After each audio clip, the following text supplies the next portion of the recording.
would a visit to the British Car Day be without a look at the perennial luxury automobile? The name Rolls-Royce has become synonymous with the term comfort, and this is where it all began.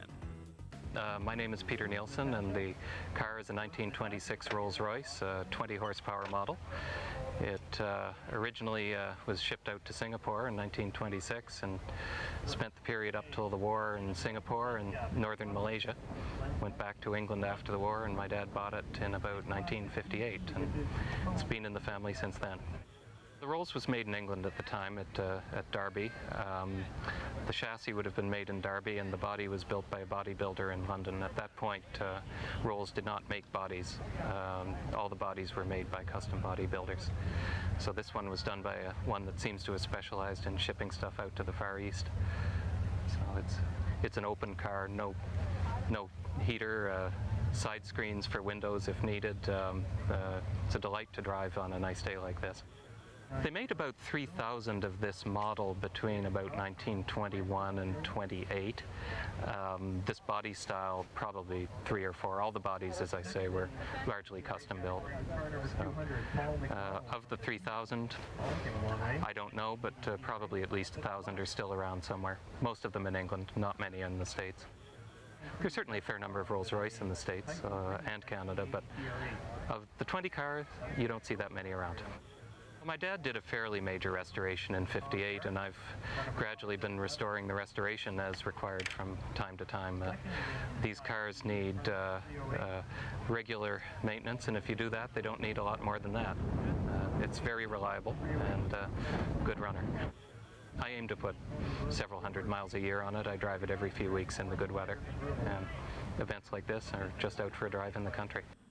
Although this Rolls boasts a rather simple engine setup, driving it can prove to be a little complicated. At the moment, I'm the only one I know who knows how to drive it. I'm looking for candidates.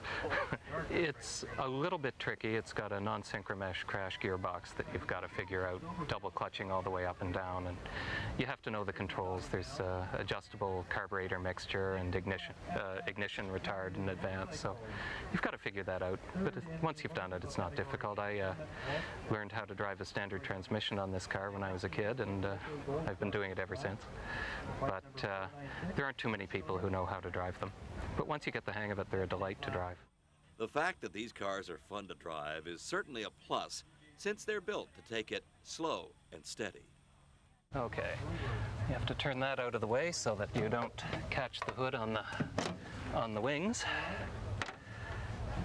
And well, it's about a 3 1/4 liters straight 6-cylinder engine. Quite conventional, conservative for its time, but very well made. Brass carburetor in the middle that takes a lot of polishing, and quite quiet and smooth. They were more concerned about smoothness and reliability than ultimate top speed. Top speed is 65. I drive it regularly at 50, maybe 55. I think that's about where it feels comfortable.